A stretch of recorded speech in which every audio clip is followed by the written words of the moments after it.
अभी 31 मई को Donald Trump के खिलाफ एक आरोप साबित हुआ है अमेरिका में। और ये जो आरोप साबित हुआ है, ये 12 मेंबर की एक जूरी ने, एक कोर्ट की जूरी ने ये आरोप साबित किया है। इसका फाइनल वर्डिक्ट 11 जुलाई को आएगा और नवंबर में यूएस में प्रेसिडेंट के फाइनल इलेक्शंस हैं। इस केस में 4 साल की जेल का प्रावधान है। इस केस का नाम हश मनी ट्रायल दिया गया है। और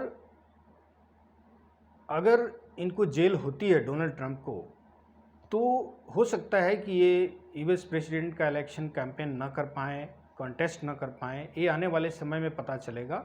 हालांकि डोनाल्ड ट्रंप ये कह चुके हैं कि ये एक पॉलिटिकल साजिश है और इसके खिलाफ वो सुप्रीम कोर्ट जाएंगे। हो सकता है कि सुप्रीम कोर्ट अपना फैसला इनके फेवर में दे दे।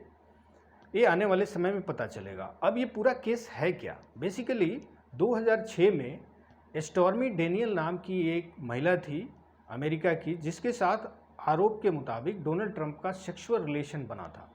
अब जब 2016 का इलेक्शन आया तो डोनाल्ड ट्रंप को ये डर सताने लगा कि कहीं ये बात पब्लिक को पता ना चल जाए, स्टॉर्मी डेनियल कहीं ये पब्लिक को बता ना दे उनके सेक्सुअल रिलेशन के बारे में।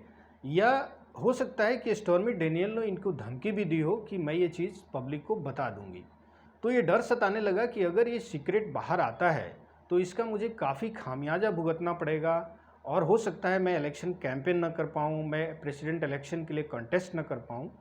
तो आरोप के मुताबिक इस चीज़ को मैनेज करने के लिए डोनाल्ड ट्रंप ने अपने एक खास बंदे जिसका नाम था माइकल कोहेन, उसको इंगेज किया। माइकल कोहेन को ये बोला कि इस चीज़ को मैनेज करो, ये चीज़ कभी भी पब्लिक में डिस्क्लोज नहीं होनी चाहिए। तो माइकल कोहेन ने बोला ठीक है, मैं मैनेज कर लूँगा। और इसके लिए उसने स्टॉर्मी डेनियल को एक भारी भरकम रकम दी, जिस रकम को हश मनी कहा जाता है। हश मनी का मतलब होता है कि वो मनी जो किसी को मुंह बंद रखने के लिए दिया जाता है। यानी कोई सीक्रेट है जो अगर बाहर आती है तो आपका काफ़ी नुकसान हो सकता है। तो उस सीक्रेट को छिपाने के लिए, वो आदमी उस सीक्रेट को डिस्क्लोज ना कर पाए, उसके लिए कुछ पेमेंट देना पड़ा, तो उसका नाम दिया गया हश मनी। इसीलिए इस केस का नाम दिया गया हश मनी ट्रायल।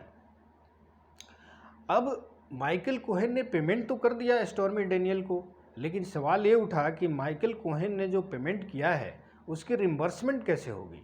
तो रिम्बर्समेंट दिखाने के लिए आरोप के मुताबिक डोनाल्ड ट्रंप ने उसको as a legal advisory fee हर मंथ देना शुरू किया।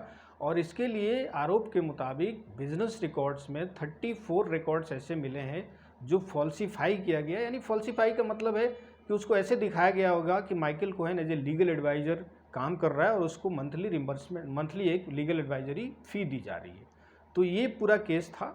अब आने वाले टाइम में देखते हैं कि डोनाल्ड ट्रंप अगर सुप्रीम कोर्ट जाते हैं तो उनको क्या राहत मिलती है।